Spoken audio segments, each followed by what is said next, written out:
little early, a little rusty. We are live. Coming here with a brand new Stir the Pod podcast show. I'm your host, Trevor. And tonight we are joined by Andy. Andy, how are you doing tonight? What up? What up?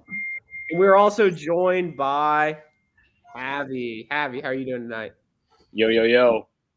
And we are here. We're finally here.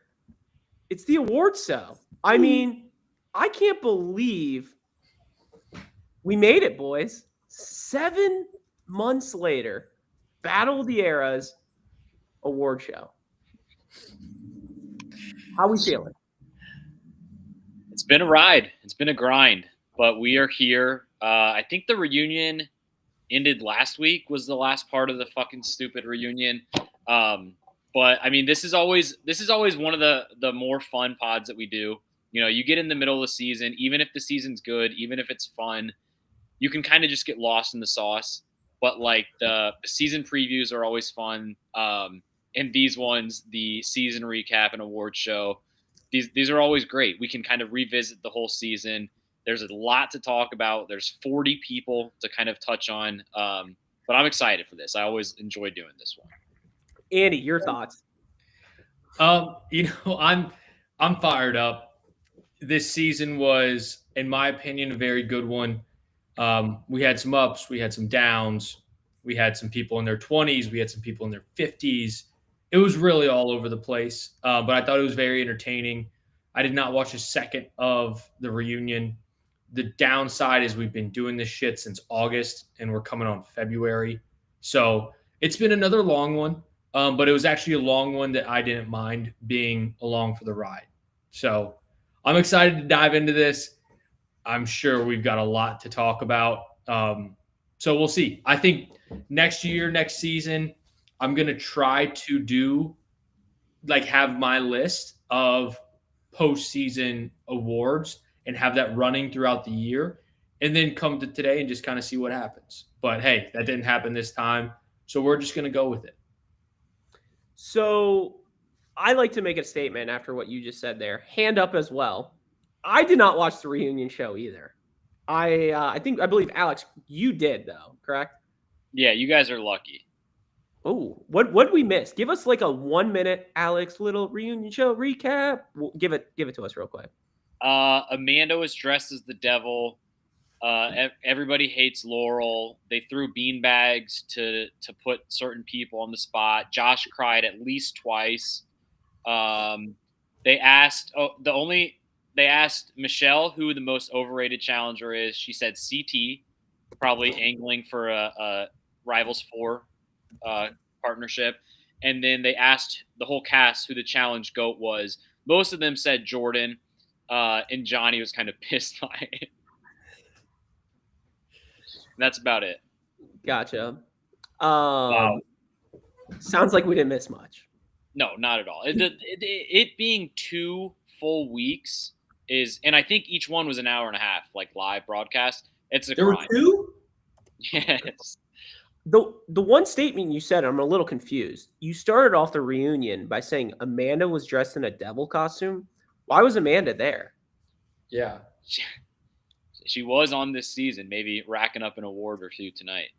No. That was like season 30. They did have Corey was there, but he was over FaceTime. Like he was FaceTiming in from some hotel room or something. And him and Josh kind of went at it a little bit. And Josh was like literally standing up and like getting fired up while Corey's literally laughing at him over FaceTime. And Corey said something to the effect of like, dude, sit down. Like, I'm getting you riled up from like across the world. Like, just calm down. God, that gives me shades of Bryce Meyer v. Johnny in Real Bros of Simi Valley when they're talking through the speakerphone. Hold me back. It was like that. And that happened in real life. That just goes to show you how big of idiots these clowns are. One thing Andy also brought up was he said this season was very enjoyable for him. And I think from all 3 of us, I can say like this was a solid season. I think we all 3 of us enjoyed it. Definitely over the past 10 years, 10 seasons. Like this is definitely one of the higher ones, if not maybe the best one, maybe an argument. All right. What do you got, Soda Boy? Yeah, I mean, I agree, and I think we're obviously going to touch on the overall quality of the season all night tonight. I like this season. I think it had a lot of hype, and I think we'd be lying if we said this was like a perfect A++ season. I think we learned like to never underestimate the challenge's ability to fuck things up, to fuck up a really awesome cast, a really cool format by doing some of the things that we'll probably get into during our awards, but doing things like skipping the VMA episode or skipping like the Thanksgiving week. Like the season was really good. I feel like it dragged and it went on to 2025, which we joked about on our season preview show. Like if they just would have chopped it up 8%, I feel like it would have done wonders. If they would have not skipped those couple weeks, I think it would have done a lot. But still, overall, I feel like I personally and probably all of us will look back fondly on this season. And I don't know the last time I've been able to say that about a flagship show. Mm-hmm. Very good. So without further ado, I say we just dive right into the award show. So I think the first thing we got to have is the order of tonight's picks, correct? So chat, you guys know what to do. The first order will be the award show order. There's a good chance we get lost in the snake here.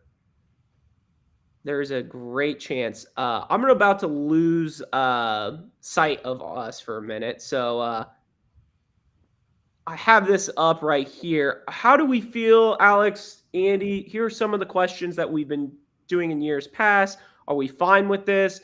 Should we keep going or should we add any more? This is kind of the list I came up with. Trev, I like this list that you came up with. I think we roll because there's 10 awards here. I think we did this exact same 10. We've always kind of tinkered it here and there, but I feel like we did these 10 last year and it worked well. The one thing though, if you look at the order of our awards, is the very first one for Rookie of the Year. I think we just get this one out of the way right now. Usually for any of our new listeners as well, we don't like to repeat any of our picks, but I think for this one, we are actually on board with the same pick here because we had no rookies on season 40. We had no rookies on season 40. So, Trev, do you want to just go ahead and tell the listeners who our pick is for this? Well, I think there was only one person who came into the season and we had no background on, and they came in hot, firecracker-esque. I believe there were shots fired at Andy. I believe there were shots fired at me at a time. Hell, this person was even on a podcast with us this season, and the only person that we think deserves the Rookie of the Year this year is Tommy fucking Tsunami. There we go. Yeah, merge those cells. Tommy Tsunami, I think, is the Rookie of the Year. He did a great job coming from a new listener, first time listener to, like you said, fucking co-host. He was on this show, and it's not a slight to any of the Mikey the Doctors of the world.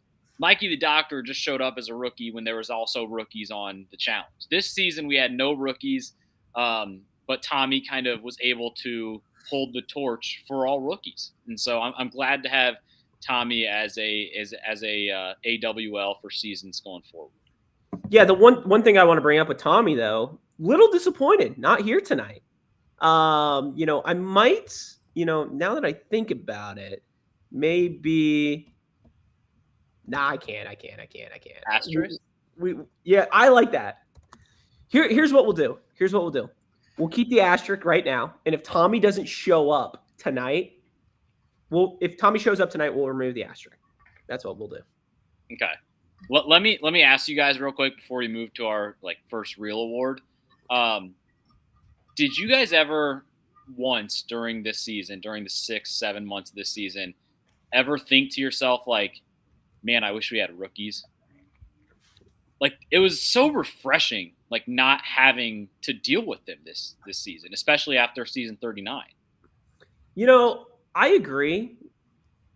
But, sometimes, if the format was a little different, maybe a fresh, perspective of having some rookies with some vets. I know me and Alex are always big on that.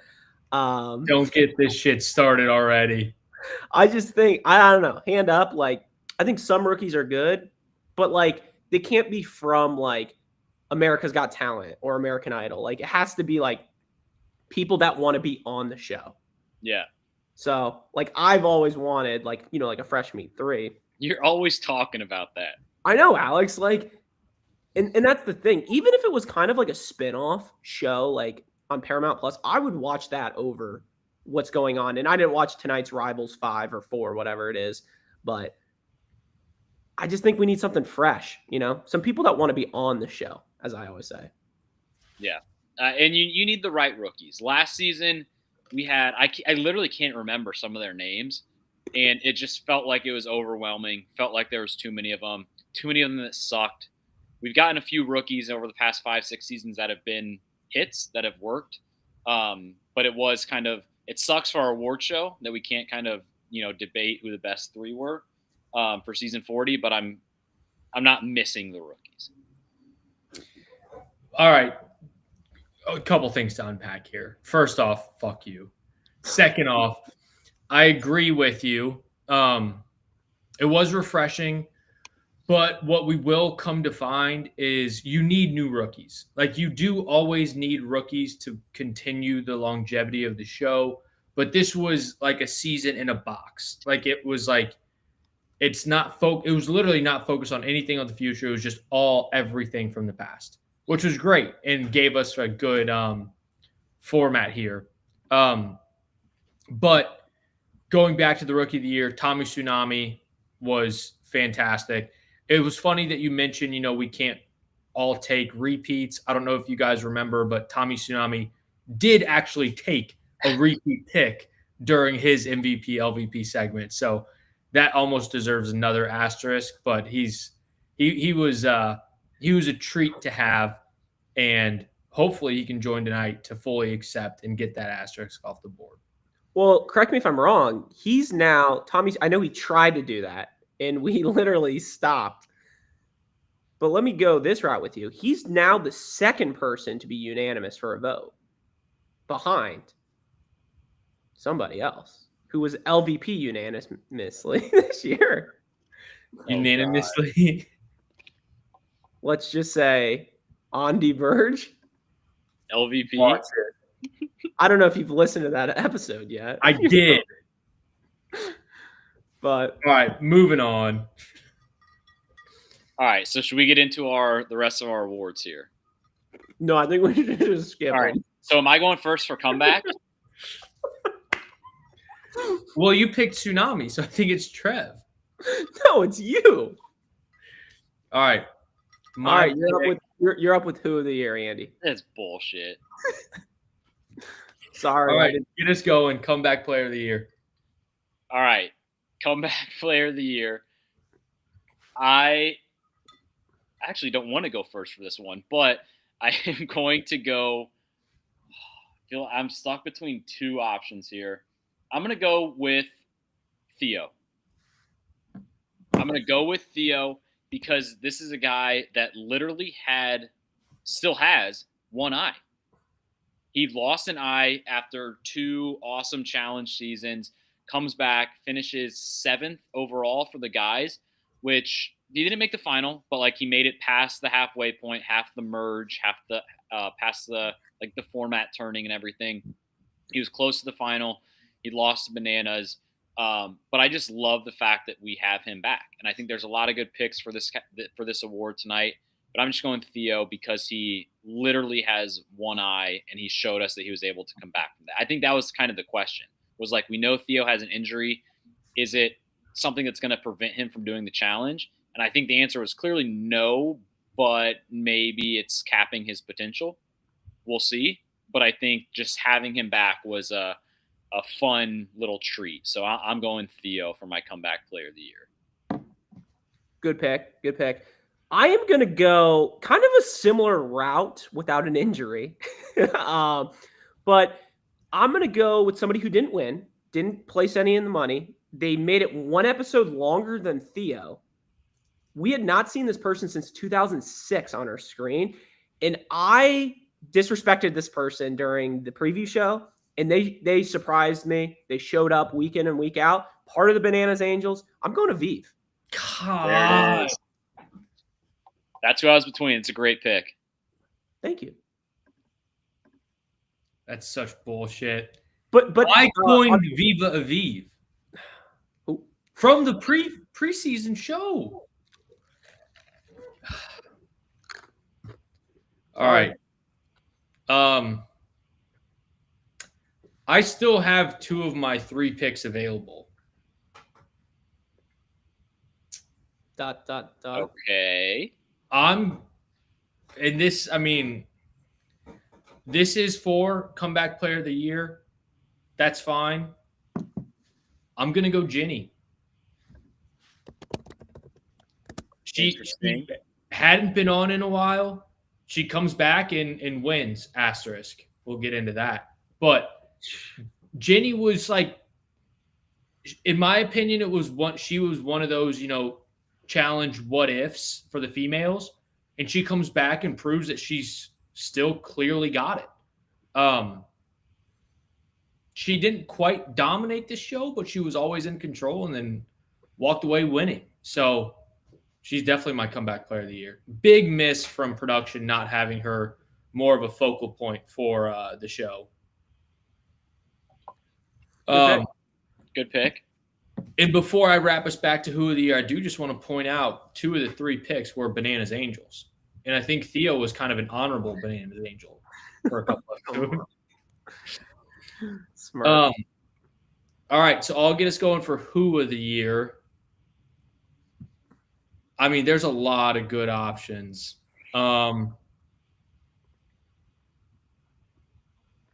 going to go with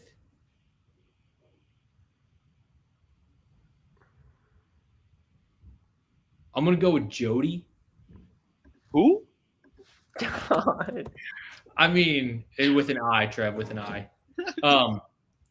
She had no business being on this fucking season. She should have never stepped onto the challenge ever again. And she was got eliminated, I think, in like the 2nd or 3rd episode after like the big one. She sucked. Get her off my screen. Keep her off my screen. And she was quite literally, I saw her on my screen and I thought, who? So smirk. That's a good pick. Yeah, I'm gonna go, and I know Andy's gonna be pissed at me for picking this because he is Andy's boy. I just forget he was even on the season.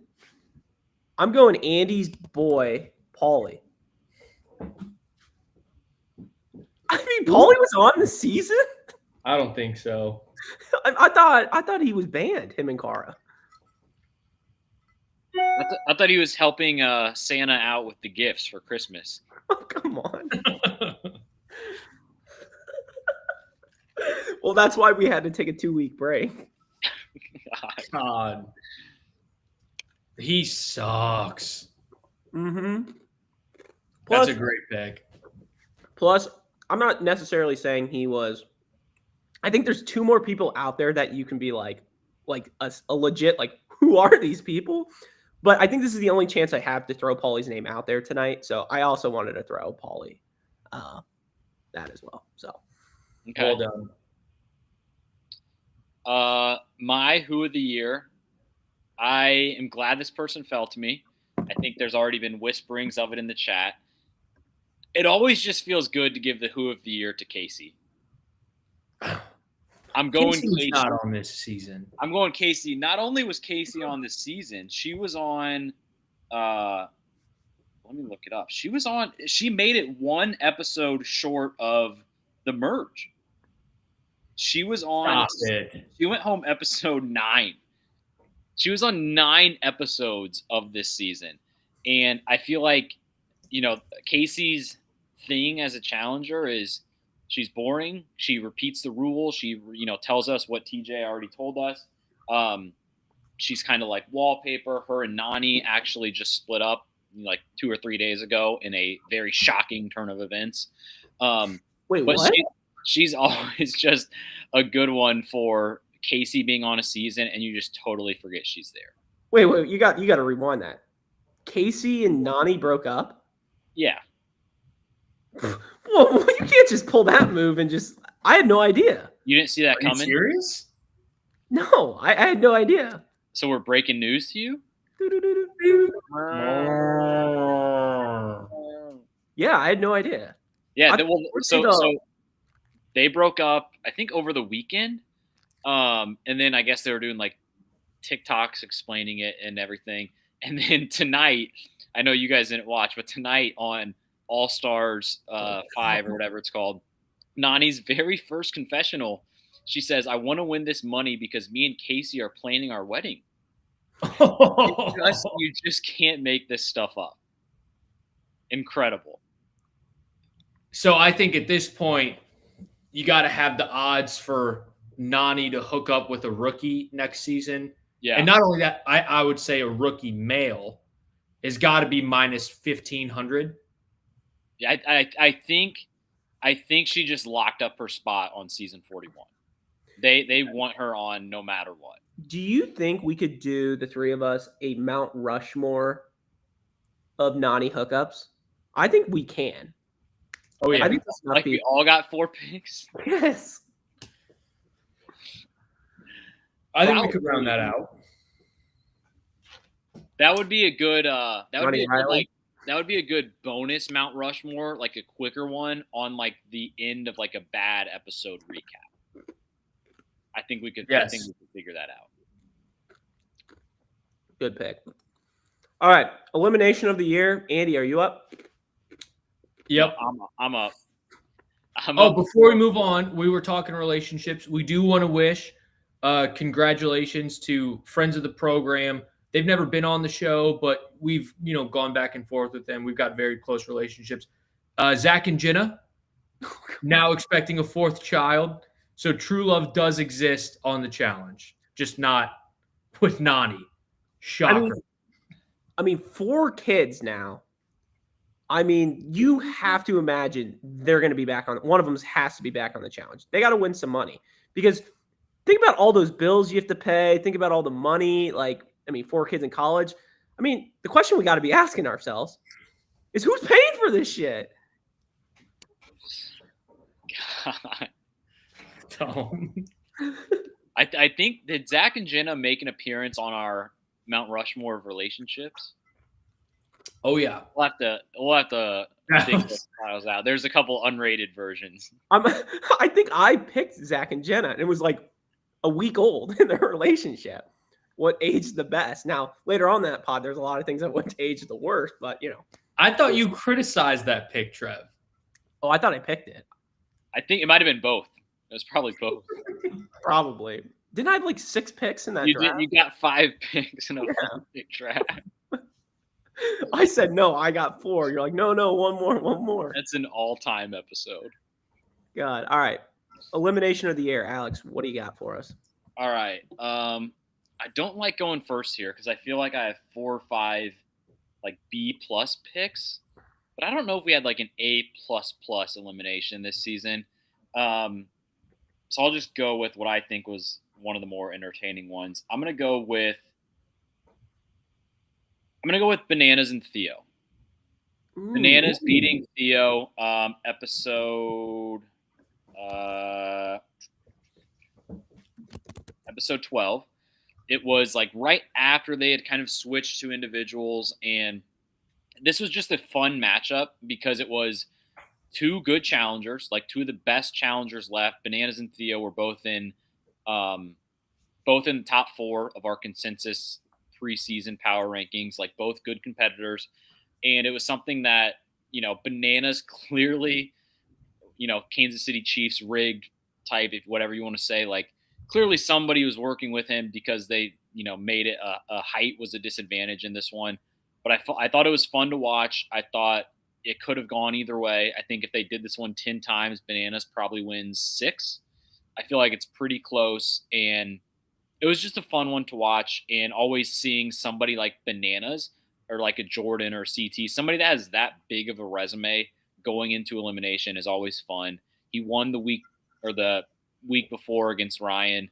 But this one was more entertaining against a better competitor. So I'm going to go Bananas and Theo. Interesting pick. I'm going to choose Theo as well, but for a different reason. There was a hit that he put on Paulie that reminded me of Abby getting hit by Bruce. Very hit stick-esque, hall brawl, Paulie versus Theo. And this was episode 2, of the season. It got us fired up. And I don't know if you guys remember, episode 2, we had, what do we have, 8 eliminations? It was insane. It was awesome. And Paulie versus Theo, I just remember that elimination where Theo runs Paulie over in the first, it was best 2 out of 3 or whatever. And the interactions that they have showing the cast, I think Jordan had a priceless, oh my God, Theo just fucked him up. He had one, Bananas had one, and I think Cara even had one right after. It was oh, my poor Paulie getting drilled. So I got to go Paulie versus Theo. That's a good pick. It was on my short list, and I just remember watching that one, and the way they edited it and everything was you clearly knew Theo had the advantage and was the heavy favorite, but the way they were chopping it up, it was you started second guessing yourself of if Paulie were to win, how could he pull this off? Is there a 10% shot that he could figure this out? And then they start it, he blows the horn, and Theo just fucking trucks him. Yeah. It's a good pick. I love a good hall brawl. It just never misses. Yeah. Give us back, in my opinion, the glory days when they used to have a wheel or something, and there were only 4 possible eliminations the whole season. And it was a Mount Rushmore of eliminations because you pick the best ones and you say, all right, what do we got tonight? Play the hits. Great pick. We'll get into that. That might be something coming forward, but we'll get into that. Andy, what do you got for us? Round us out eliminations. So I've got my pick. I wish, so obviously we're just doing one single matchup, meaning not the double, male and females combined. Correct? You can't. For instance, I can't pick hall brawl. God damn it! Yes. All right, I'm gonna go with the first. When I was thinking about what do I want to pick here, first elimination that stuck out to me: Corey and Derek in the boxing one. It's called Fate of the Gladiators. In my mind, that was just a fun elimination. They just beat the shit out of each other blindly with little, I think, bells, or they had little rubber chickens squeaking. It was just a fun concept. Thank God that Gladiator 2 sponsored it, so that way they had a theme to base it off of. Now, granted, if it was Puss in Boots and they did blind, sword fighting, that would probably be equally as entertaining. But this was entertaining. It was something we really haven't seen before. And it was also Derek getting the shit beaten out of him. So sign me up. You kind of talked about before that, though, the other side of it, the female elimination of it. I know. You want to talk about that? Because that one was – hello, Fenway. That one was also enjoyable, too. But it was bad for Avery. I know. And she's so bad, but it was bad. It was yikes, this is not good. But it was, again, both were entertaining. In my opinion, that was probably the most entertaining female elimination of the season. So in my mind, even though I've only got Corey and Derek, everyone really knows I also have that one too. Yeah. Well, go ahead. That guys one was good too, because it was a very interesting, not long. It was a 1 episode arc, but it was a strong whole episode arc for Corey and Derek, because that was the one. It was the Gladiator Daily, and they got into a fight after it was over for whatever reason. I don't remember, but every confessional, Corey and Derek, who I think we all agreed on that episode recap, were the 2 dumbest people in the house. we're both, every confessional, we're saying, I'm a gladiator, I got to defend my honor, blah, blah, blah. And so the fact that it was those two that ended up in that elimination where they're just punching each other was just like a perfect way to kind of carry on the storyline throughout the episode. Derek was kind of hobbling around on one leg, and then Corey just beats the shit out of him. Like, it wasn't just the Corey Derek elimination. It was the fact that like there was some fuel behind it from the daily and everything. Am I very side note? Because once you said Derek breaking his leg, am I crazy? Was this the season Derek quote unquote broke his leg in a challenge? Isn't that every season? It was this season with the big balloons. Yes. It was like September. This shit went on too long. God. All right. Any honorable mentions? That was all I had. I had Corey versus other Derek in the last male elimination of the season, just because it felt it was important and it felt like that. And then I also had, actually that was it. Yeah, just those ones. One that I enjoyed, one of the, maybe TJ said it, closest eliminations of all time. And I think they fucked it up. I think we talked about this. Yeah. Derek versus Horacio. Yeah, Horacio went home because of that. Yeah. So I like it. That was a big controversy on Twitter or X. Everything app. It's all happening on X. There was a lot of controversy on there. Yeah.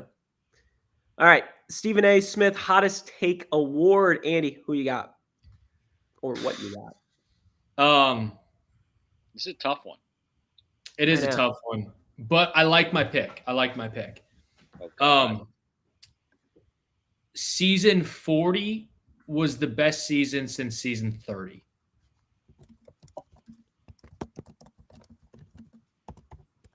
Okay.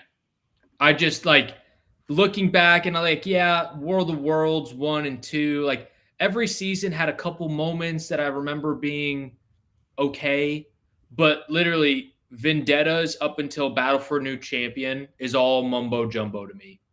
Like it was this season I thought was good, and the last season where I was like, okay, I could go rewatch that season. You got to go all the way back to Dirty 30 for me. That's 10 years. That's bad.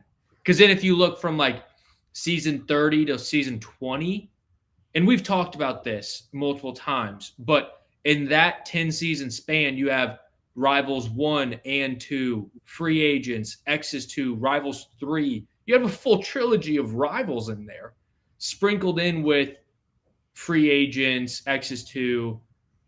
You got 10 seasons to make some magic, and they just totally fumbled seasons 31 until this season. Thoughts? I don't hate that. I think you said it best. 31 to 39 is a lot of mumbo jumbo. Like there's nothing that really stands out to me. Like if you were to say to me, or I'll ask Alex this question, out of all those seasons, 31 to 39, what is the one moment that sticks out to you? One moment? Yeah. Like what would you say the biggest moment is? Well, it would probably have to be by default. It would probably have to be Ashley taking the money. But even like that, I forget that's even in that era. Yeah. I think this is a good pick. My mind, when I was just kind of reading it and listening to it first blush, was like, my favorite season from this range is War of the Worlds. And so my mind instantly starts comparing season 40 to War of the Worlds.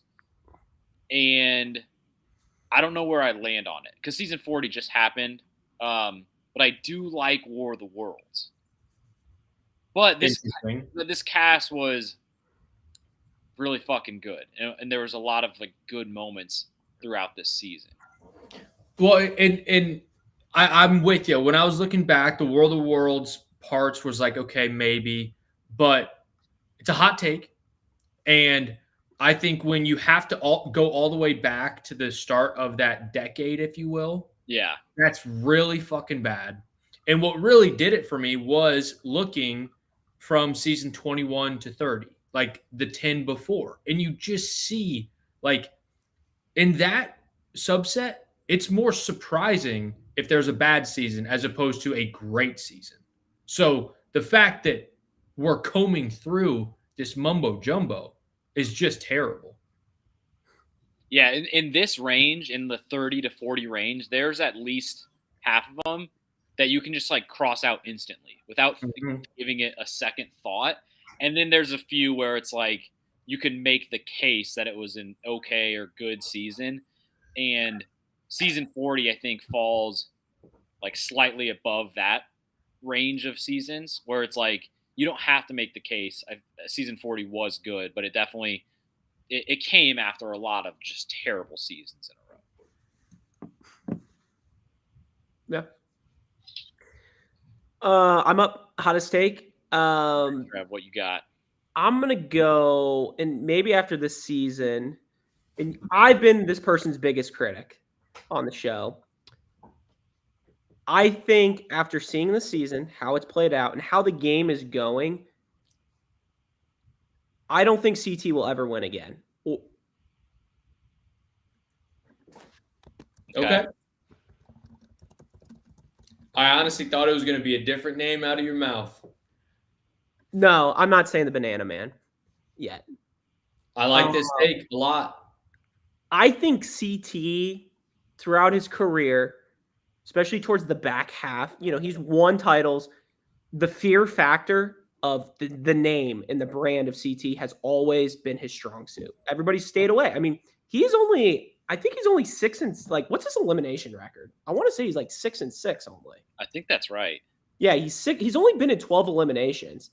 Like, he doesn't get thrown in that often. He kind of gets thrown to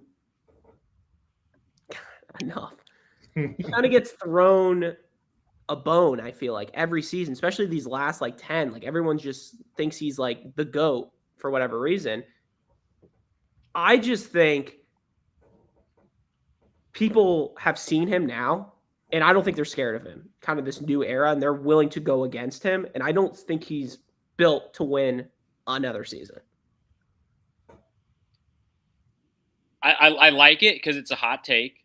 Let me ask you though, because if you're saying CT will never win a season again, if I'm making a counter to that, it would probably be look at the 2 seasons that he won recently when he went back to back. It was Double Agents and Spies, Lies, and Allies, which were only like this. The second one happened in we were watching it in 2021, 2022, like just a few years ago. And on those seasons, part of why he won them so easily was because the cast was so bad. It was full of, the Kyles, Nelsons, Hunters, all these rookies of the world. And part of why I feel like he didn't succeed on season 40 was because they went all out for the cast. So there were a lot of heavy hitters. But I could easily see season 42, 43, 44, and they kind of go back to these shitty UK rookies that we don't know about. And CT just needs a paycheck and he goes back. Do you think he could win a season like that again? No, I think after this season, who beat him? Nehemiah beat him. Nehemiah's no Jordan by any means or a top 3 competitor. I mean, like I said, I just think so many people let him skate to the final. And I think now, he's not that good. I mean, Jay beat him a season. Nehemiah beat him a season. I don't know. I don't think he'll win again. But I see your point. Your point is essentially, can he cakewalk to a final again because everybody's so bad? I get it. And Trev, the only thing that I'll add on to Alex is if we're picking nits about this, first off, it's a great take, and I also agree with your take. But the problem is going to be CT doesn't have a real job. So he's going to keep doing challenges until he's literally in a wheelchair. So once season 50 rolls around, there's a good chance he's still doing this shit. That's my biggest thing. But you know who's still doing it even past their wheelchair prime when they're in the grave is Bananas. Relax. He's still doing it, baby. Yeah, and he's still making finals. Yeah. I agree with your take. I was this close in saying CT will never make a final again, but I held off on that. Ooh. So Trev, do you think CT is going to do the Yes, challenge? I think he has like 3 to 4 seasons left. To Andy's point, what the hell is he doing in Boston, Massachusetts? He has no job or anything. He's been doing like the Trader Show or whatever. He's been doing all these other things. Well, he was in that one Amazon Prime movie. The World's Deadliest Hunt or whatever it was. God, I think I gave that a 0.5. By the way, Alex, maybe we should start a Stir the Pod LB. Yeah, I think it's already. Come on. TJ Lavin did post in the chat, CT does have OnlyFans. And I think that's correct because isn't he engaged to like a porn star? Yes, but I do think they had a falling out. You don't say. All right. These people are lunatics. All right. Didn't CT have Am a I special? Yeah, we recap this on the pod. Go listen to that pod. That's a good pod. All right. Bring us home with the hot takes. We got some good ones. All right. My Stephen A. Smith hottest take that I was going to go with kind of related to the overall quality of season 40. So similar to Andy. So I'm going to go kind of my backup route, which I still feel good about. I'm going to say that on season 40, Derek Chavez had the most impressive, unexpected, non-rookie season we've ever had. I mean, how the fuck am I supposed to type that? Well, you spelled his name wrong. Yeah, isn't it this? I was double checking that. Most. It's a combination of impressive and unexpected. Not underrated. All right, so I'm just going to explain my pick while Trev tries to figure that out. I think so. Derek Chavez finishes second on Battle of the Eras, and I think it's a combination of being an impressive season, but also incredibly unexpected. Is it the most impressive season we've ever had? No, of course not. He didn't win it all. Is it the most unexpected season we've ever had? No.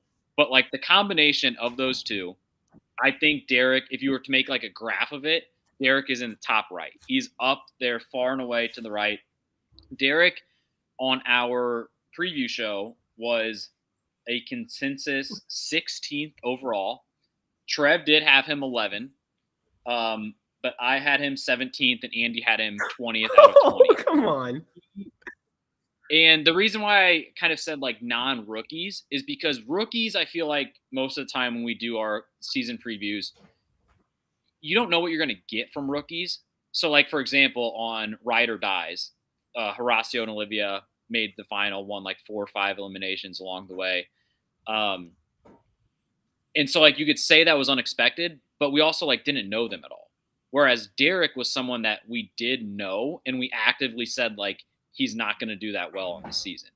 And he proved all of us wrong. And he didn't do it by like, winning 5 or 6 eliminations. But if you just chop it up, the first half of the season, he played an incredible social game by understanding that there was a lot about targets. He had a lot of female friends that weren't going to say his name. And then the second half of the season, he was able to use that still. And then in the daily, I think when there were 6 guys left, he won, and he won it straight up, going head-to-head against Jordan, like the winner of the season, one of the GOATs, in a sudden death round, and Derek beat him.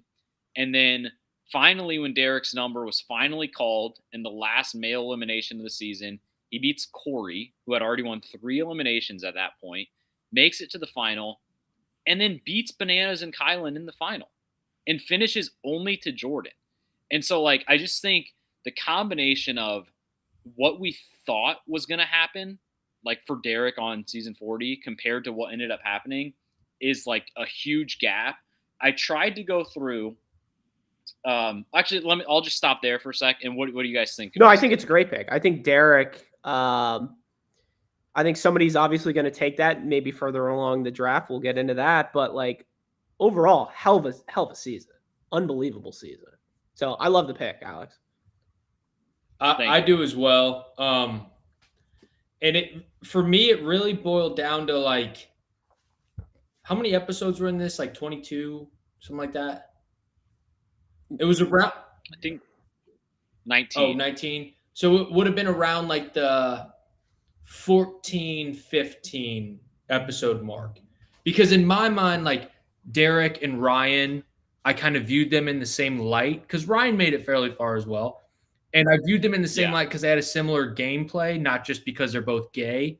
But it was at that point in time where Derek flipped the switch and kind of turned it on. And then it became, oh, he's not here just to coast and just like have a good time. Like he's actually here to compete, make moves, win when he needs to.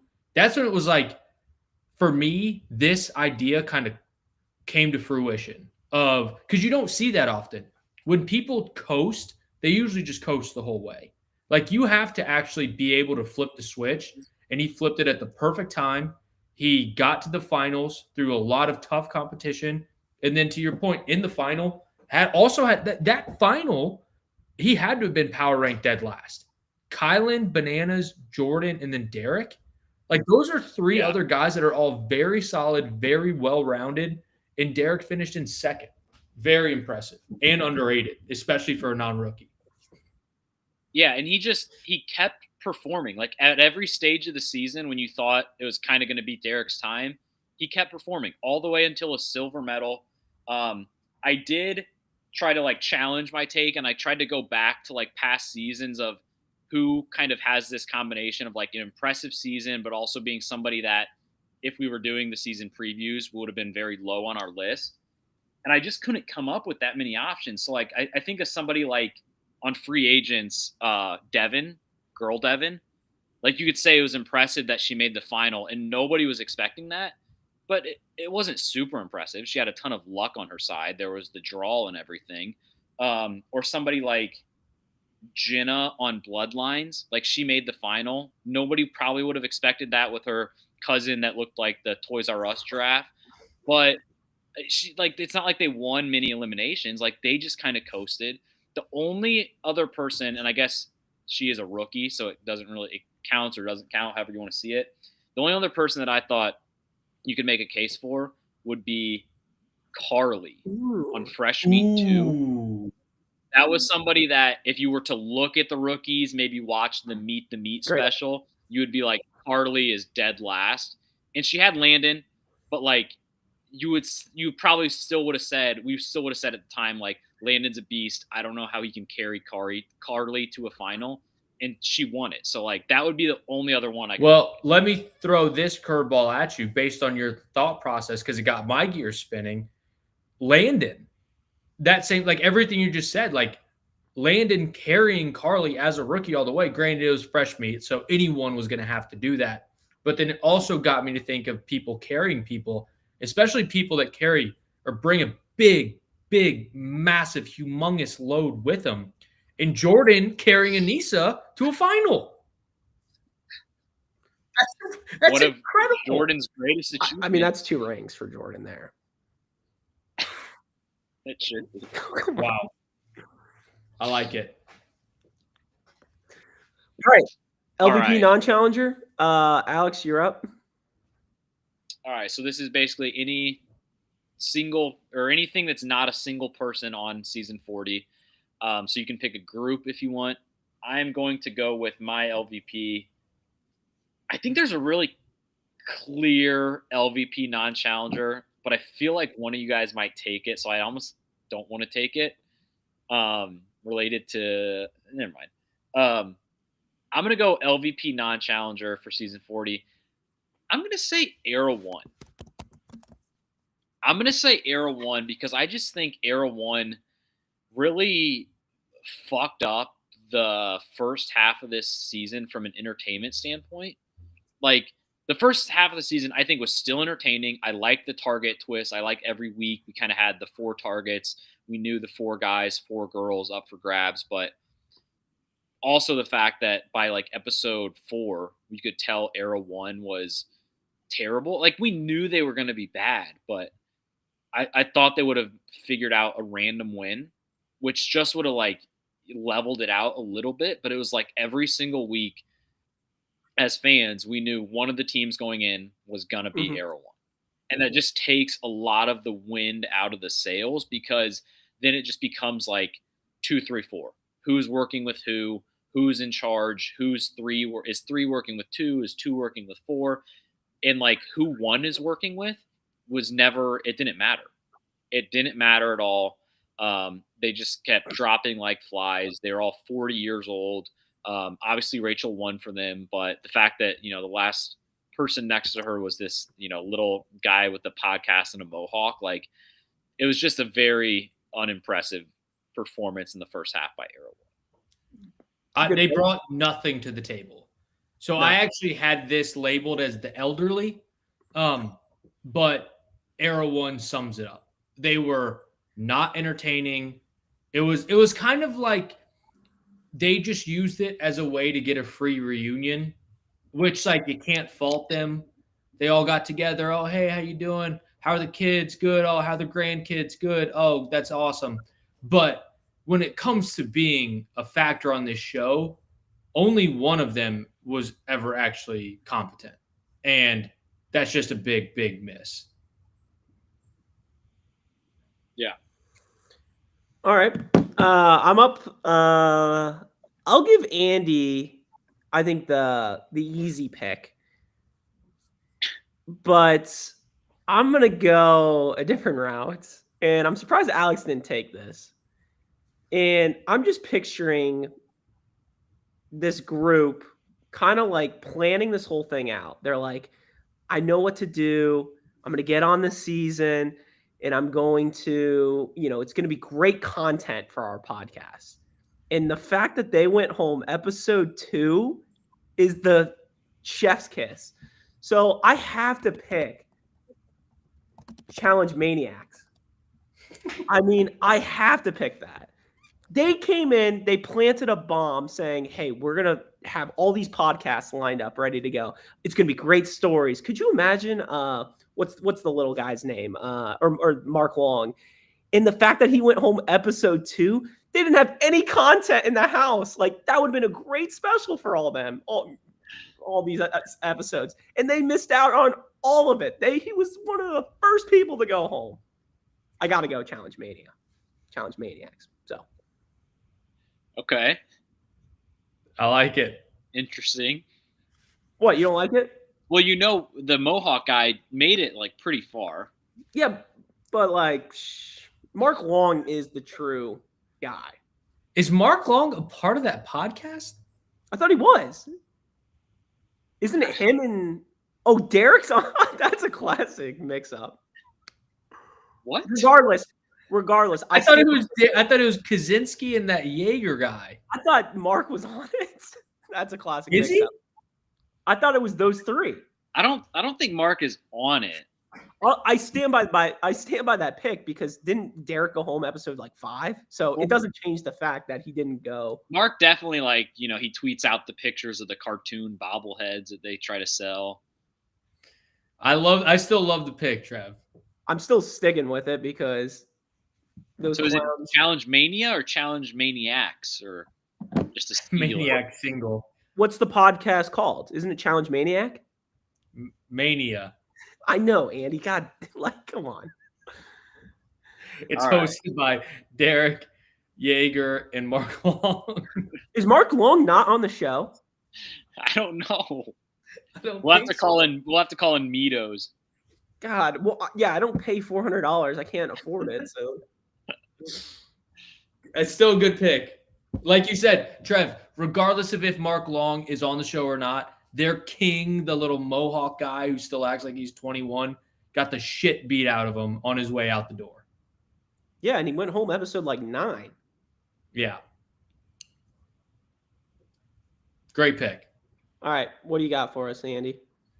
I'm in between 2, but I really don't know if whatever you thought you were leaving me that I have. One is very specific. I'm gonna go. I'm good with this. I'm gonna go 40-person seasons. Oh, okay. Too much. Too much. They could have condensed this. Like if this season was like 13 episodes, it would have been, in my opinion, a great season. But when you start with 40, you're going to be close to 20 episodes. It went from August till mid-January, early January. That's just too damn long. And it's too long when you have 40 people to start it off.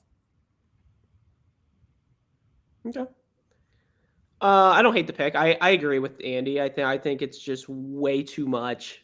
It takes forever. I thought the route we were gonna go, and I don't know about you guys, breaks. Oh, Yeah, I was thinking like season logistics. My number one though, just honorable mention, was going to be the karma vote.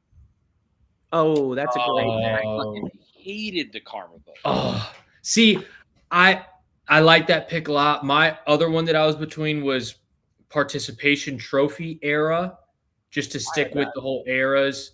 But that was just too specific. But the karma vote was throughout the whole season. Participation trophy was really how Ginny and Rachel both split. But I had that as well, splitting the money, and I also had CT pro tips. wasn't that the very last scene of the entire season? Yes. Yes, that was so stupid.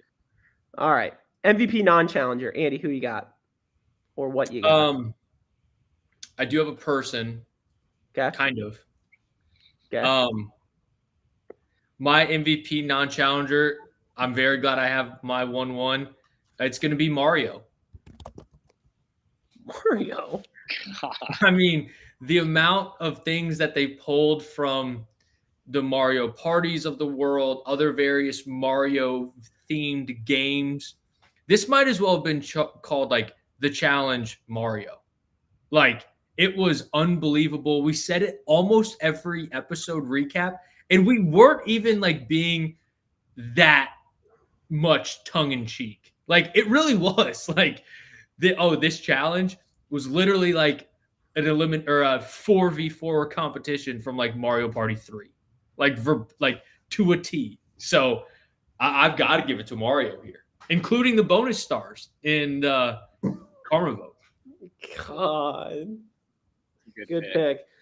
Well, I'm shocked, Andy. I'm shocked that this is sliding to me.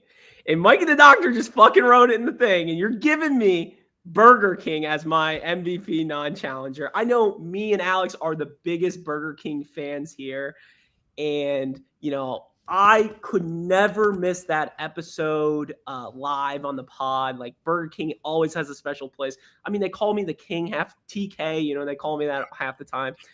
I gotta go BK. I mean, the best sponsor that the challenge has ever put out. Burger King. The crowns. The challenge was incredible. Jumping off the little car, the "you rule" like out of the radio, like doesn't get much better than that. That's a good pick, especially from you, Trev, the BK fan here. Thank you. That's here's the thing. I'm not that upset that I missed this here because I am the Burger King.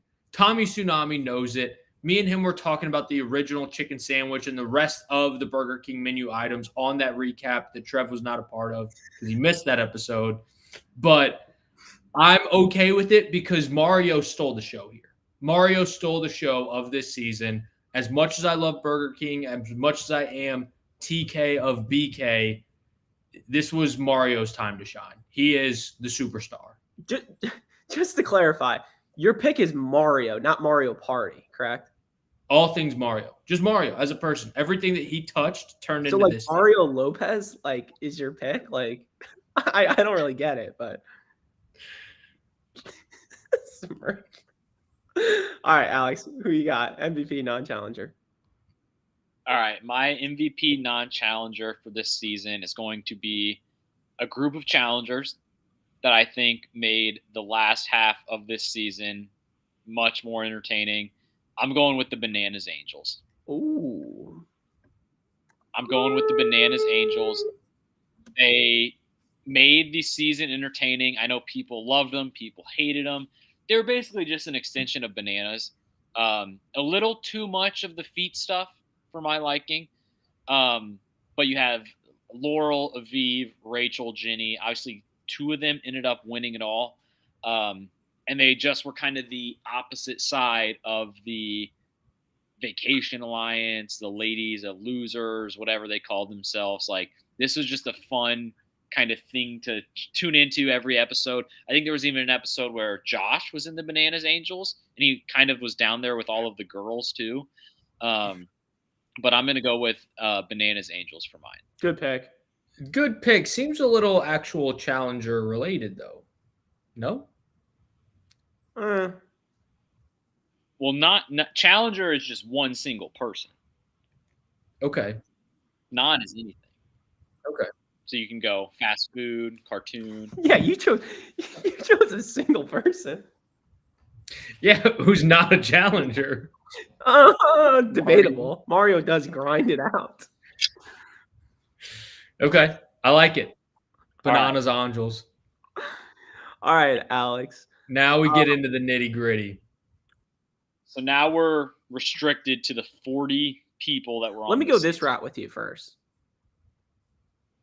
Should Andy have the first pick for LVP here? Because he didn't get the first pick for LVP non-challenger. You get what I'm saying? So then it's going to be reverse.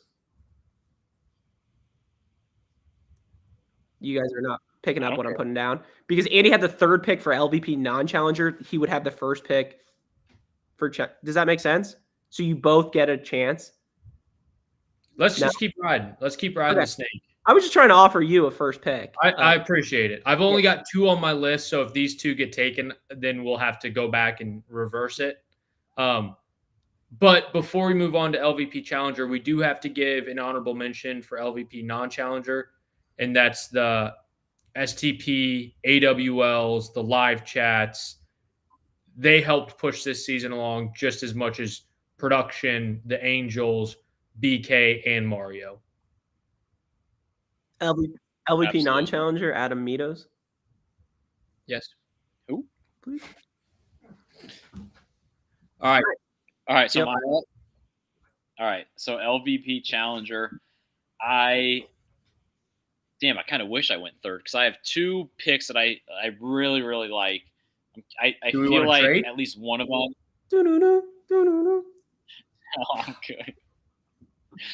I feel like one of them will maybe get taken. But my LVP for season 40, I'm going to go with CT. And it's kind of tied back to my LVP non-challenger of Era 1. But I just think it's not just the fact that it's somebody who, is a challenge legend, challenge GOAT, whatever you want to say, who got sent home early. It's the fact that he was like the one person that we felt confident about in Era 1. Like, you go back to our season preview, and I feel like most of the, challenge fan base felt the same way, was basically like, look, Era 1 isn't that good on paper. They're all really old. Some of them are still in better shape than others, but like for the most part, as a team, we don't feel confident about them. But if you had to tell us to pick one person to ride with this season on Era 1, it would probably be CT, because he's shown us recently that he can be really old. He can be north of 40 and do well on these shows and make the final and win. And so I feel like when we were kind of scouting Era 1, we were like, there's a lot of bad here, but the one thing we can count on is CT. And CT was gone episode 5, I think. And he's just instantly gone. And you still had, I think, Darrell, Brad, and Derek were all still alive on Era 1. And you knew all three of those guys were going to fall at some point. So the fact that CT fell so early kind of goes along with my pick of Era 1, because if CT stays, I feel like that team it just has a much better shot of winning any given daily. And for somebody of CT stature to go home that early, he really was like the only person that was that high up on our rankings that went home that early, besides maybe another female. But I just think CT going home, it has a butterfly effect. It changes a lot of stuff there, and I just think he had very LVP season. No, that was my 1-1. So, great pick. Thank you. That's a really good pick. And to your point, Alex, some are thinking that CT might never win again. Who's saying that, Andy? A lot of people. Lots of people. Sounds like a lot.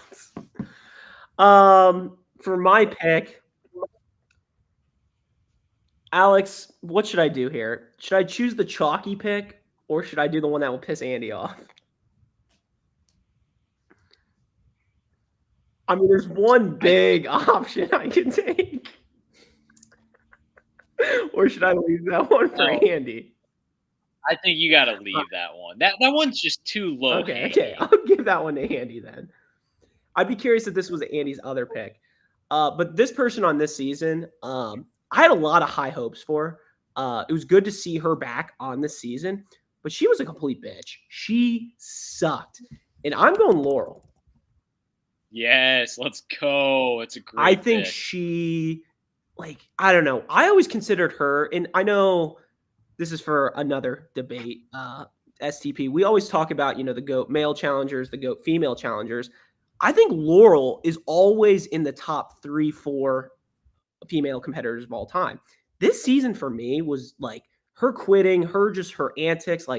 It turned me very anti-Laurel, which sucks because I think Laurel is a really good competitor. It's just I don't know. She just sucks. What do you That's got? a really good pick, Trev. I do have her on my list. I had her high on my list. I like it. Yeah, Trev, I was between CT and Laurel. I think, I don't think anybody could come away from season 40 being I want to root for Laurel. At least from an episode to episode perspective, like you said, she's always in the GOAT conversation, but she was just so unlikable this season. And the way she went out basically quitting when she got to a point in the season where she looked around and there was no more fat. All of the other females around her were all really fucking good. And she was just I'm leaving. That just sucks. And she made it probably 10, 12 episodes. She was there for a while, and not once did she have a fun, smirky, redeeming moment that we can at least be oh, well, at least this happened. It was just kind of she was there yelling at Cara, and even Bananas and even people on her side were kind of I'm just not gonna really get in the middle of this.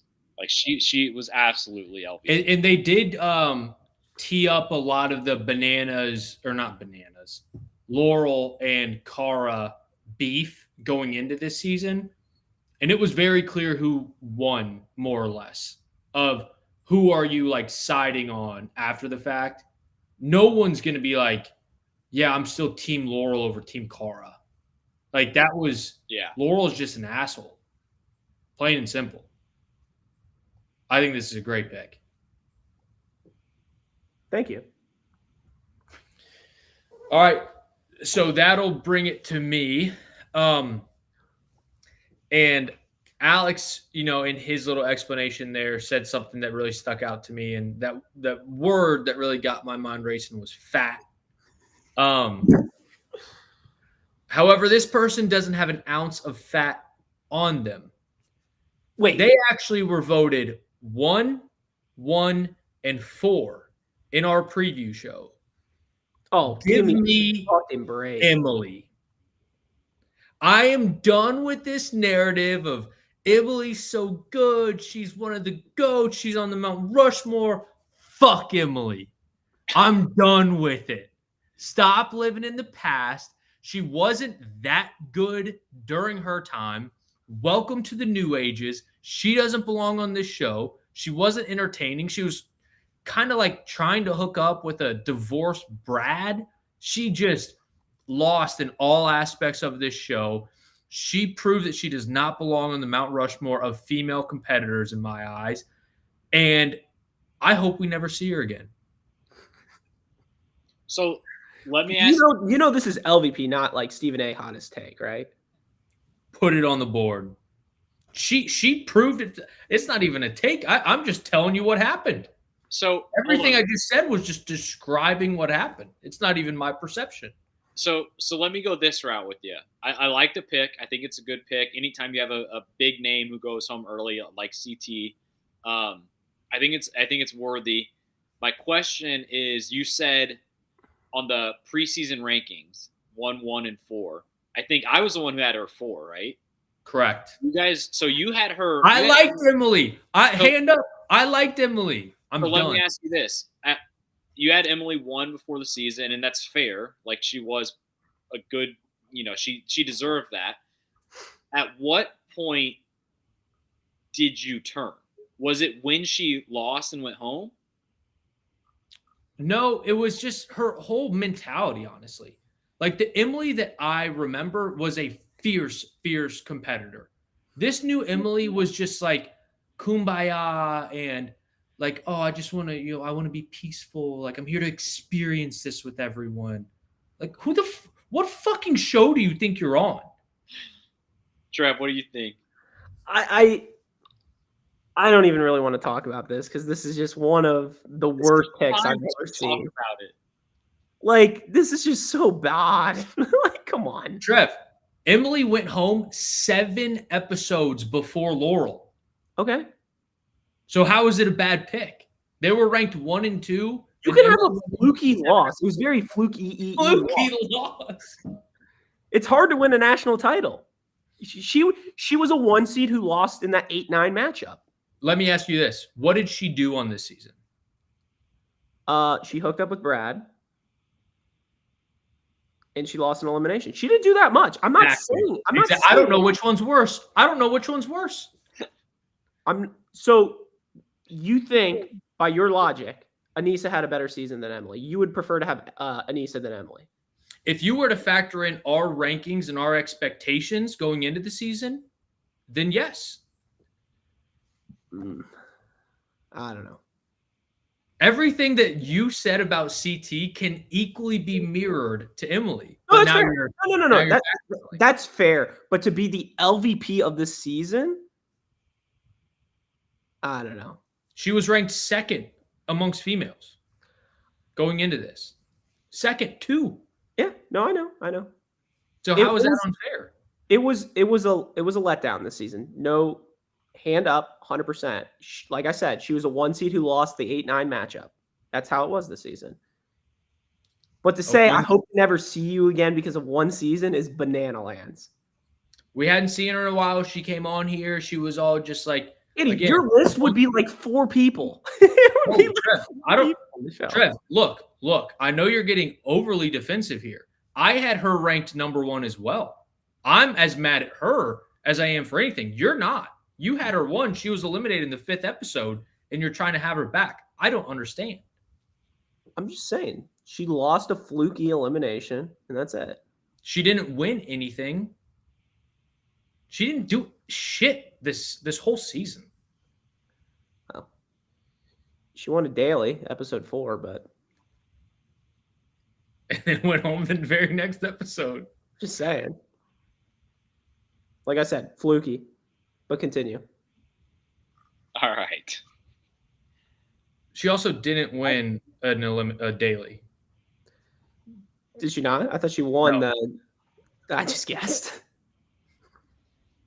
She won 0 dailies, got eliminated. Yeah, she did. Didn't Era 2 win episode 4? It says the winners were Laurel and Bananas with Anissa and Derek as well. Yeah, because they were the team captains. Yeah. They still won the daily. Era 2 won. Because Anissa was a captain and not Emily's, you're saying. So to your point of, did Anissa have a better season? What do you mean? I don't know what you're saying there. I don't get what you're saying there. Trev, I don't understand why you're so upset about this. She had a piss poor season. There's no She denying did. it. She did. I literally said she had a bad season. And yet you're giving me flack for the pick. I am giving you flack because there's more deserving people on that list. Like who? Anissa, come on. That was a layup for you. We had Anissa ranked probably 20th. We had Emily ranked 2nd. Who? All right. I'll get us going with MVPs because I know this is unfortunately an argument Trev's not going to win. This has been my MVP the whole season. You know, just when people think that he might not have it in him, he just continued to battle against adversity. I don't think a lot of people would take this pick as the MVP of the season, but he was up against the wall the entire time. If you look at what he accomplished this season, it's undoubtable that he deserves it. Give me Jordan. Oh, come on. God, bullshit. All right. Against the wall. Get the fuck out of here. My guy gets another title. Jordan's the second GOAT behind Bananas. Yeah, I think without one a doubt. ring closer. I think without a doubt, Jordan, phenomenal season. Chef's kiss. Could not have played a better game. I don't think he saw an elimination all season. And just a beast. Yeah. Alex, anything on Jordan? I mean, it should have been the 1-1 MVP pick. It was almost like it reminded me of. I'm trying to think like of a good college basketball year, like one of those years when like Alabama was like #1 preseason and like didn't lose a single game and they were never in trouble, and they win and you're almost kind of mad because it's like this is too boring.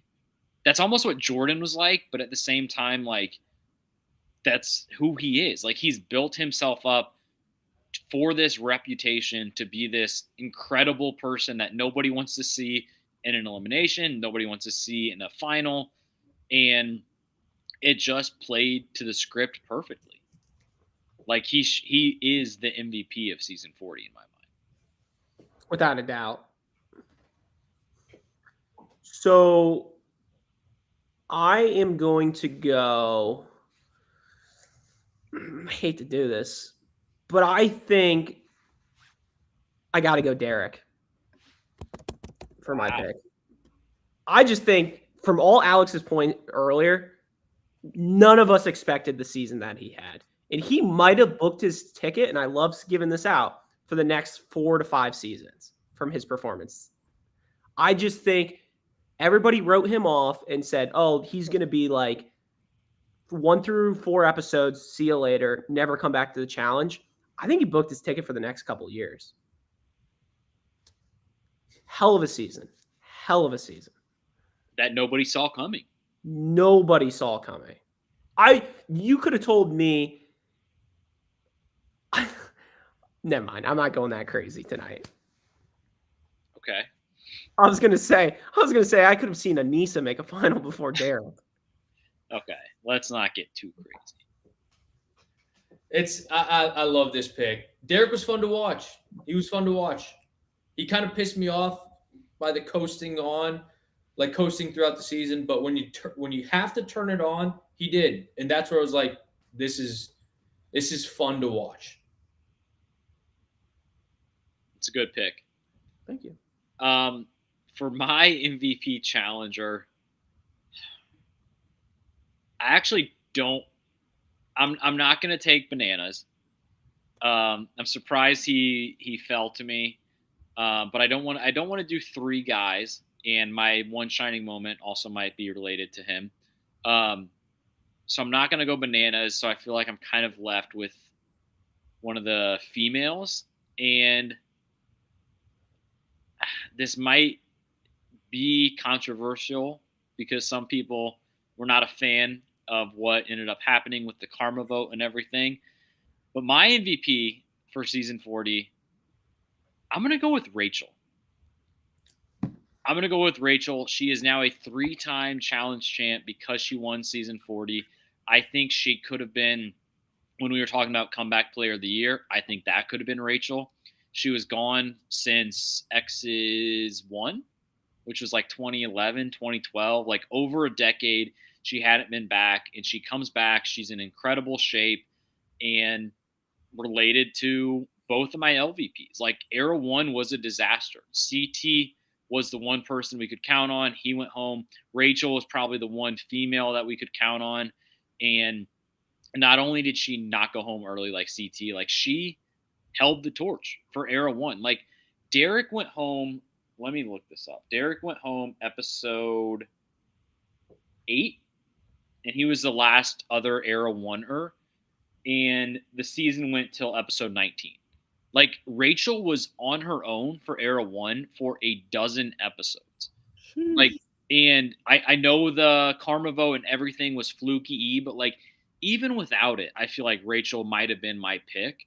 And you can get mad at the producers, get mad at the Karma vote, but like don't get mad at Rachel. Like she ends up splitting first place with Jenny. I think Jenny would have been a great pick for MVP as well. I just think when I think back to season 40, I'm going to think about like the combination of everything and just like the fact that Rachel was the one person from Era 1 that was any good and like ended up winning it all. And she won, I think, 2 eliminations along the way and just had a really impressive season. She was one of the Angels. So I'm going to go Rachel for my MVP. That's a great pick. She was lone survivor, you could say, of Era 1. She was on her own for a while. To your point about her being a bananas angel, you also can't overlook the fact that she was able to get Jordan as her number 2 guy. Yeah. Rachel played a phenomenal social game. She had literally the 2 alphas both backing her. She said, like, I just need bananas and I need Jordan. And they were both fine with making her like a top 3 member of their alliance. So it was absolutely perfect. She played in my opinion, a very underappreciated social game from that aspect. And she won a shit ton. I think I don't know if I'm quite saying this yet, but a lot of people are saying she might have gotten her spot on the Mount Rushmore of females with this win. She may have. We'll have to see if they updated the mountain when they showed like the little like graphic on this actual season. I think she might be up there, maybe taking Emily's spot. And she also, like, part of the reason she played an amazing social game, and like the only reason I feel like why she went into a couple of those eliminations was not because people chose her to be a target, but because there was no other females to choose. Yep. Like she was tied with the best people at the best points. Good pick. I just think the last moment I think of Rachel though is the whole split the money thing. And like, I don't know, it does kind of piss me off a little, but like everything to that point, hell of a season. Yeah. I actually thought as a little homage, you were going to pick both Rachel and Jenny as your last MVP. A tie. Split it. Yes. God. All right. One shining moment. So this is our last award of the night, and this is basically when you think back to season 40, Battle of the Eras. What's the one moment? It can be a fight, elimination, daily, whatever. Like, what's the one thing that's just going to come to your mind right away? For me, season 40, I think a lot of things are going to come to my mind, but I am going to go with my one shining moment. You might have to help me out with the wording here, but it's going to be like Bananas drawing all of the attention to himself when they're at the bar. It's that moment when they're at the bar and he's drinking, he's fighting Tori. I think Corey and Jordan were both there kind of sitting on a couch. They were eating it all up. And I just feel like this moment was probably the apex mountain of like a 3-4 episode run of Bananas there, where Bananas was making every single episode about himself, every single daily voting decision, everything was about Bananas. And I feel like this was the pinnacle of it, of just like him saying, like, wherever the cameras are, turn them to me, make the show about me. And I know he didn't get an MVP on the pod tonight, which I think we all had good picks, but like he could have easily gotten an MVP because he had a good season and he made a large chunk of the season all about himself. And I feel like when I think back to this season, I'm going to think back to that kind of stretch, which was a fun stretch, right when they're sort of ending the team era into the individuals, and Bananas just kind of like kept the momentum going and made sure everything was about him at, I think, 42 years old. So I'm just going to go with the Bananas drawing all the attention to himself at the bar. It's almost more. Go ahead, Andy. Like the way that I described this during that stretch, because I think that was during his MVP stretch that I spearheaded a lot of.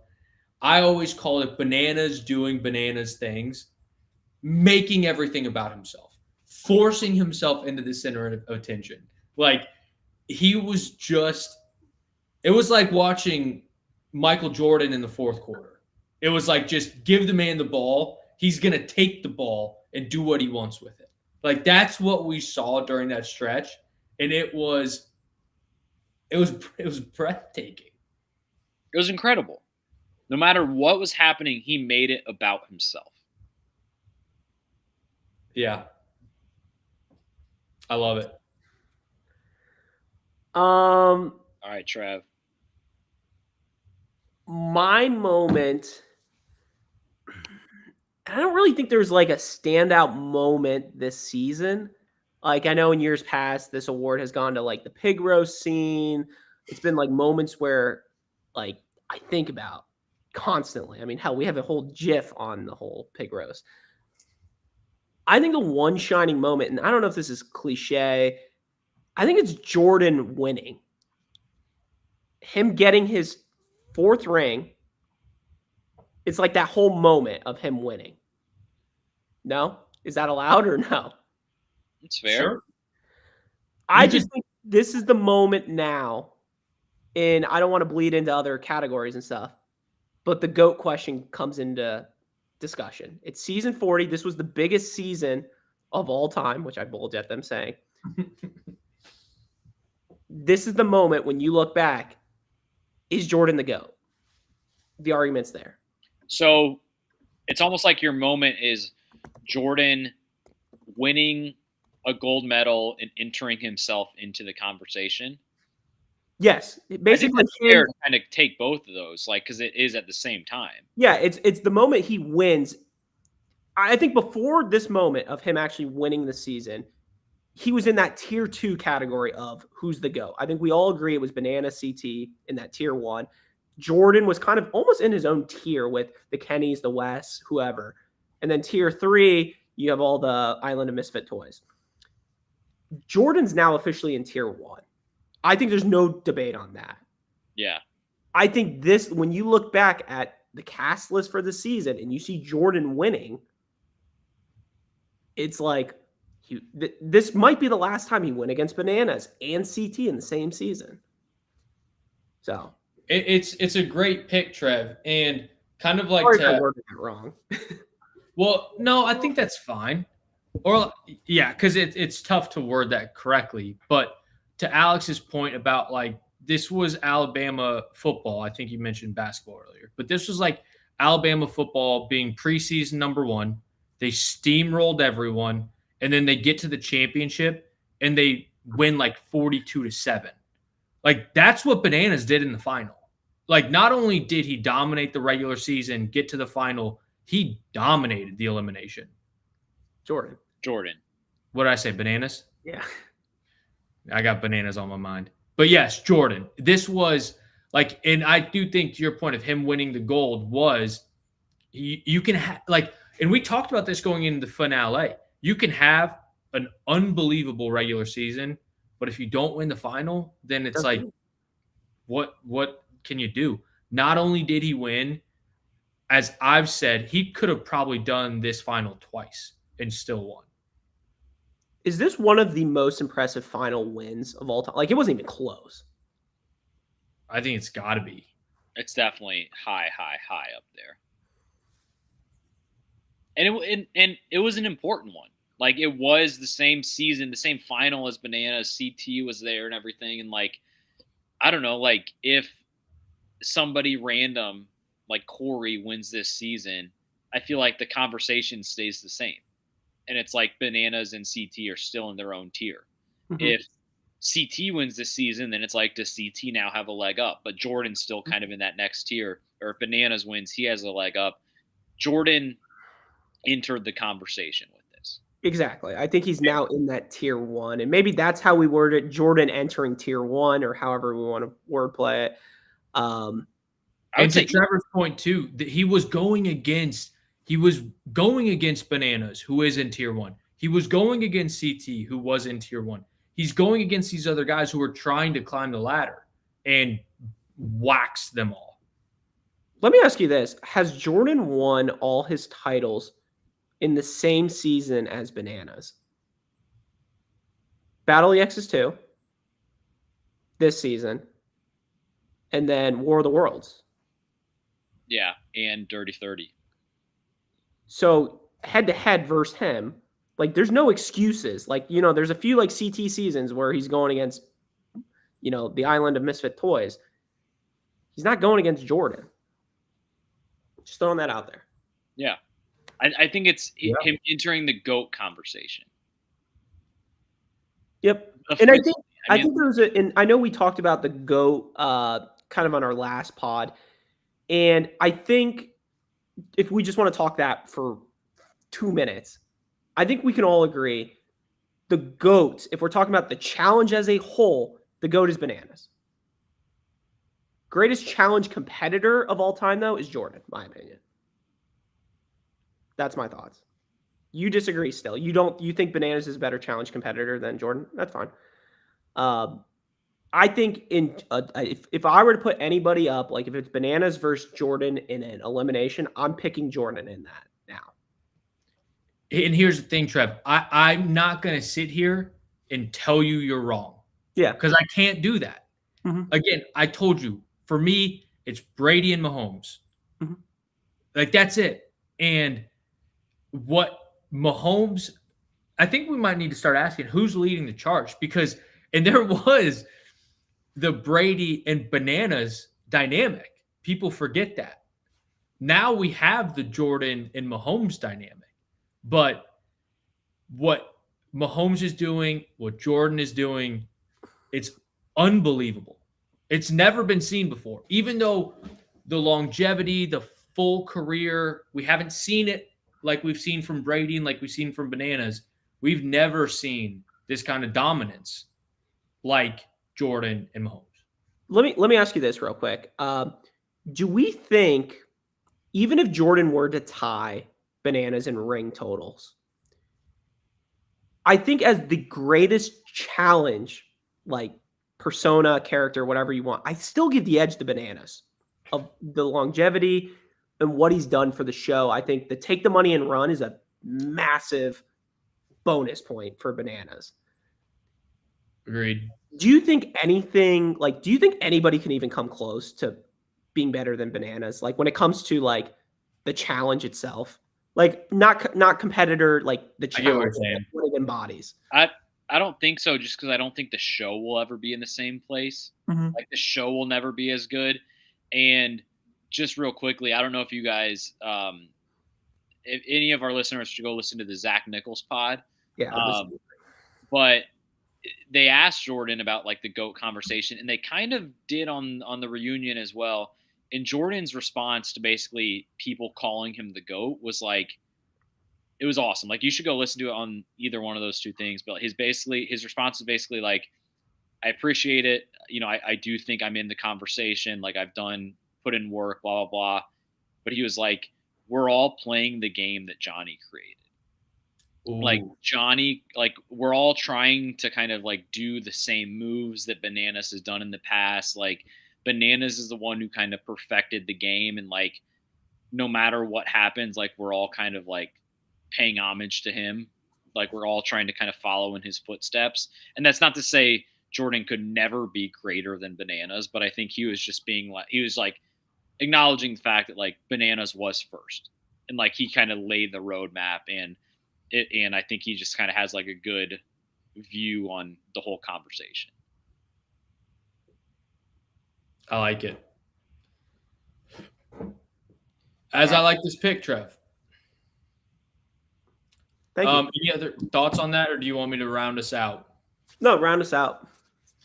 So, hand up, I don't necessarily love this pick.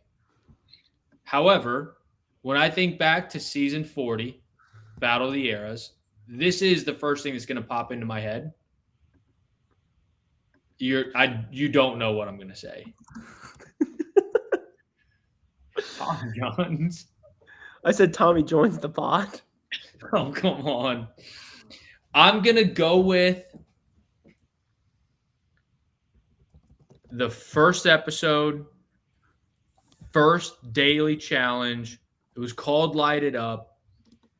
I more so view it as the welcome to season 40. The first episode of this season is what sticks out to me. They've got that massive body of water. They've got all the theatrics, all the fireworks. It was sick. It was literally like the Olympics opening ceremonies. You had 40 people there, spanning from probably age like 22 until like 52. It was just like a spectacle. Holy shit, we've never seen this before, and we'll probably never see it again, both in like the range of people that we have, the quality of people that we have, the 40-person season. They had this grandiose opening. That was just the like, holy shit, we're actually doing this. And that's what I'm going to think of. I do remember the first episode was kind of crazy. Didn't Devin like cheat and flip the boat and like started swimming? I kind of remember that. Sounds right. This was gonna be my backup pick. Something along these lines. I was gonna more phrase it as like when I think back to this season, I'm gonna think of the bananas in the bar. I'm also gonna think back to like the episode 1, even episode 2, like the wide frame shots where you see all 40 people, and it's just kind of like, this is insane. Like they've never had that many people, and by episode 3 it was down to 32, and we kind of got into the rhythm of like good episodes, good season, and everything. But like I will definitely think back to episode 1 and episode 2 where like they just had the 4 stages with each era. Each era had 10 people, and it was like, we're really fucking doing this. We really have 40 people here. We have somebody like Jody who won a season 18 years ago, and we have somebody like Horacio who was a rookie like a year ago. We have, CT who's done 20 seasons, and Nerys who was like one of the best people last year. Like all of those things, and it's just probably, like you said, never going to be done again on the challenge. They're going to do a lot of other things that they say they've never done before, but like this is one of those that at the time we thought it was going to be really cool, and it was probably even cooler than that. Like I just think those first couple episodes when you still had everybody there was really fun. It was chaos. It was like I couldn't even keep track of who was there. It was like, oh yeah, like Kellyanne's here. Oh yeah, like it was just like, yeah, I can't even. You got to keep your head on a swivel of like who's even here. It was wild. My honorable mention with the other route I was going to go, and I was also thinking this for MVP non-challenger. How fucking awesome was the Invitational? The eliminations, 8 eliminations, 1 episode. I don't think we'll ever see that ever again from the challenge. Such a great thing. That was. We started off so hot. I know, too hot.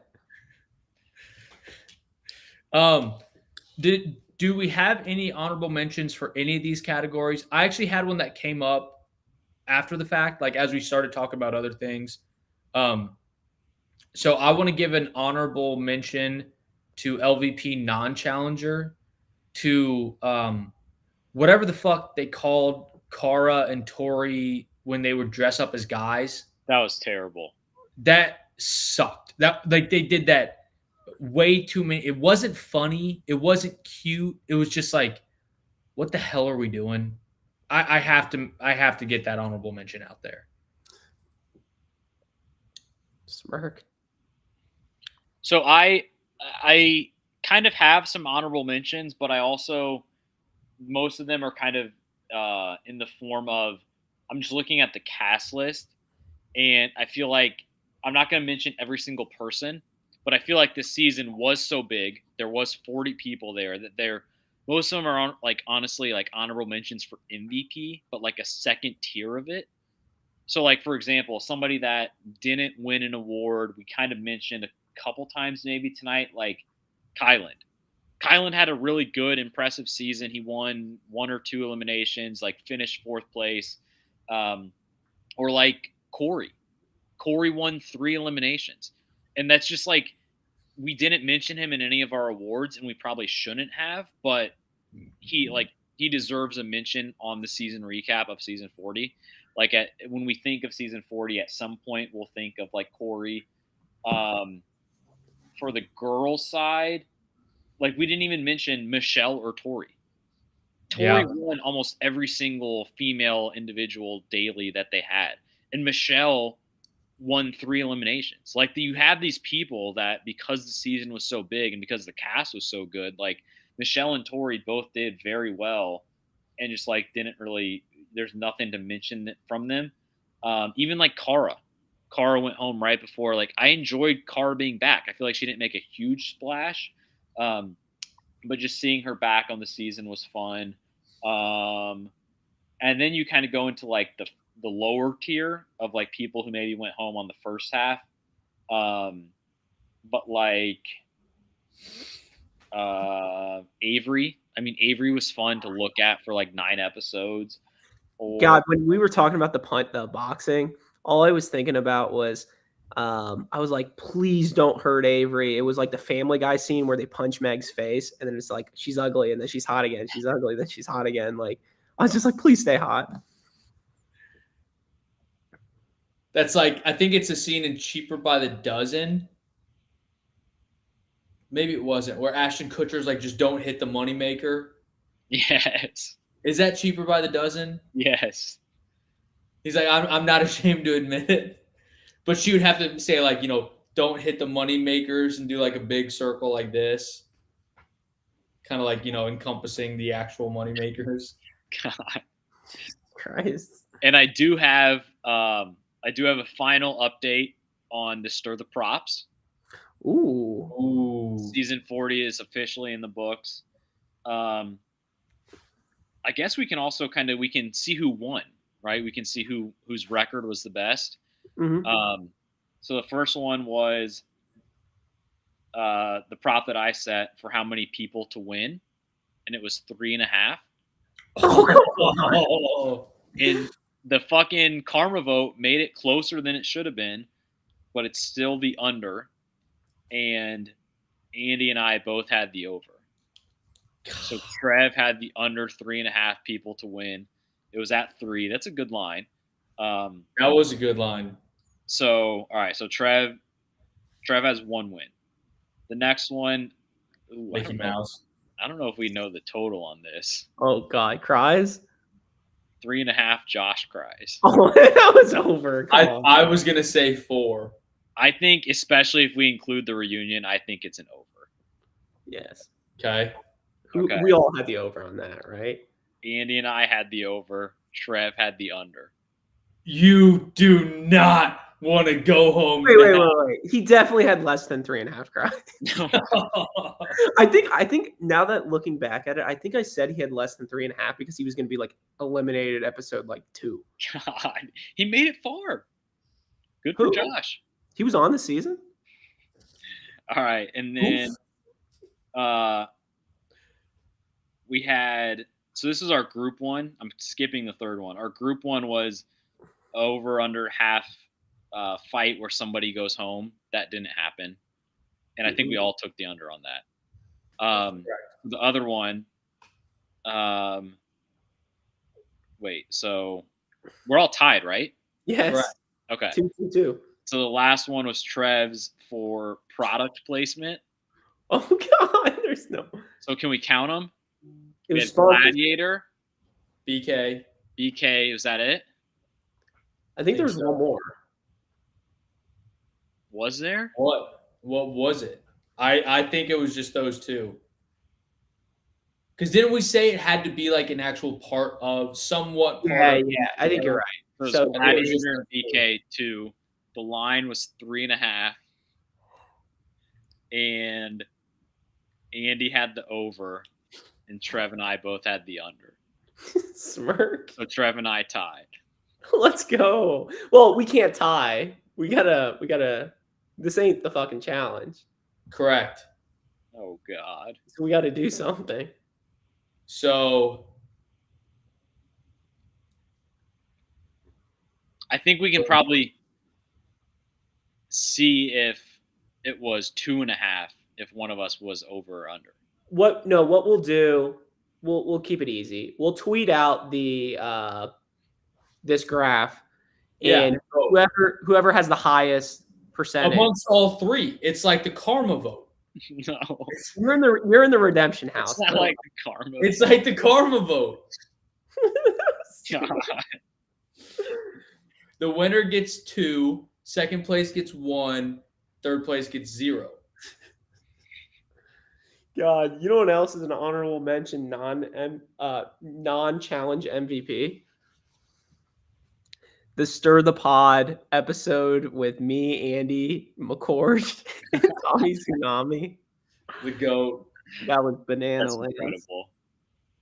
My jaw was on the floor. I think the other prop that we didn't even actually the books wouldn't take it was a half Mito's appearance. Oh, They couldn't take bets for that. Who? We should have won Who of the Year. God. All right, final thoughts on season 40. What a season. What a season. We were in a dream and a dream and a dream and a dream. We climbed out. And I don't want to say, fuck it, I'll say it. I think we're back, boys. This was the most fun season we've had on the pod maybe ever. Yes.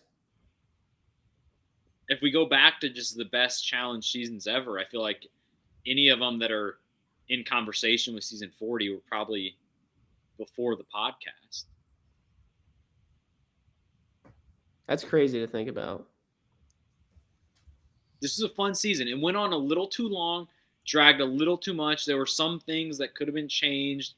Like the karma vote, the final wasn't great. But like for the most part, 40 fucking people, most of them heavy hitters, a ton of people who like put on good performances, good moments that we won't forget. Like, I feel like it delivered. I really do. I'm with you. I'm just gonna kind of combine what you two said. I had a lot of fun, and I'm actually looking forward to what next season's gonna bring. At the end of last season, I was so done with the show. Then they came out with the cast. We figured out what it was going to be about, and then it was like, all right, I'm all in. I actually now have that optimism going into next season, which I'm fully expecting to get let down. I'm guessing it'll be a dud, just like it has been for the last 9 seasons. But just when I think I'm out, They suck. They pull me back in, and that's where I'm at, and I'm fine with it for now. Where did that lead you? Right back to me. The challenge is inevitable. Season 41 will be interesting because it probably is it make or break? I don't think so. If it's another dud, then season 40 was a fluke. Well, yeah, but I feel like we already Sounds kind of fluky. know season 40 is a fluke. E. I don't know if we're ever going to get back to the golden era. You know what I think? I think the challenge is going to look at, and I didn't watch tonight's episode, Rivals 4, see the perception of Twitter, see the perception of how many views and all that stuff. And if it does well, Rivals 4, maybe we go back to those old school themes of the Battle of the X's. Maybe they try it. Maybe they go back to something fresh. I would lose my mind. I'm just saying, like, I think this might be a test run. I don't know. Good point. Because they can't really, like, what are the other, like, series, if you will, that they could do again? Like, you couldn't do X's 3. Like, who would even be included in that? Like, we don't really have anything. I think it would almost have to be, and they just did Rivals.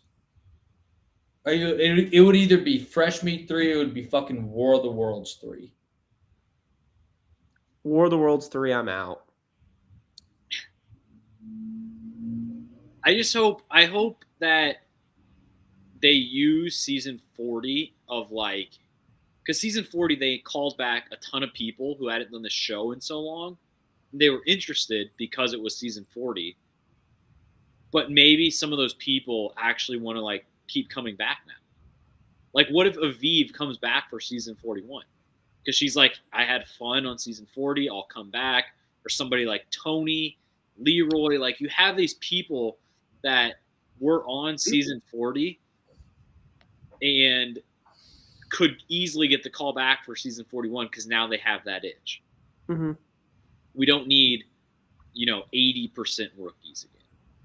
Don't need it. Agreed. All right. Anything else on tonight's episode?